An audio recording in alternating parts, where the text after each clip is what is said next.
तो दूसरा जीव यदि इस माया में मोहित हो जाए तो इसमें कहना ही क्या है। जब मैं 1000 वर्ष की समाधि से उठा था, शंकर जी कह रहे हैं, जब मैं 1000 वर्ष की समाधि से उठा था तब तुमने मेरे पास आकर पूछा था कि तुम किसकी उपासना करते हो। वे यही साक्षात सनातन पुरुष हैं। मैं इन्हीं की उपासना करता हूं। न तो काल ही इन्हें अपनी सीमा में बांध सकता है, न वेद इनका वर्णन कर सकता है। इनका वास्तविक स्वरूप अनंत अनिवर्चनीय है। मैं ऐसे ही भगवान का क्या करता हूं, भजन करता हूं। साक्षात सनातन पुरुष। सुखदेव जी कहते हैं, प्रिय परीक्षित, हमने विष्णु भगवान की यह ऐश्वर्यपूर्ण लीला तुमको सुनाई, जिसमें समुद्र मंथन के समय अपनी पीठ पर मंदराचल धारण करने वाले भगवान का वर्णन है।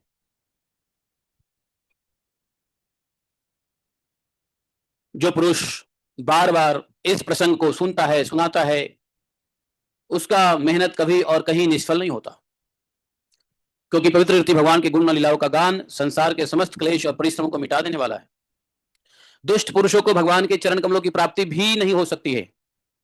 भगवान के चरण कमल तो भक्ति भाव से युक्त पुरुष को ही प्राप्त होते हैं। इसी से उन्होंने स्त्री का माया रूप धारण करके दैत्य को मोहित किया और अपने चरण कमलों के शरणागत देवताओं को समुद्र मंथन से निकले हुए अमृत का पान कराया। केवल उन्हीं की बात नहीं है, चाहे जो भी उनके चरणों का शरण ग्रहण करे, सिर्फ देवता ही नहीं, कोई भी जीव यदि भगवान के चरणों के शरण को ग्रहण करे, वे उसकी समस्त कामनाएं पूर्ण कर देते हैं। मैं उस प्रभु के चरण कमलों में नमस्कार करता हूं। काम पूरम न तो अस्मि, काम पूरम बोला, सभी प्रकार की कामनाएं भगवान की चरण शरण पूर्ण कर देते हैं। ऐसे भगवान के चरण कमलों में मैं नमस्कार करता हूं। यहाँ पे 12वां अध्याय समाप्त हो जाता है, समझे। तो ये जो प्रसंग है समुद्र मंथन का, देवासुर संग्राम का, या फिर भगवान के मोहिनी लीला का और शंकर जी के साथ जो हुआ, बोले कि इस प्रसंग को सुनने के बाद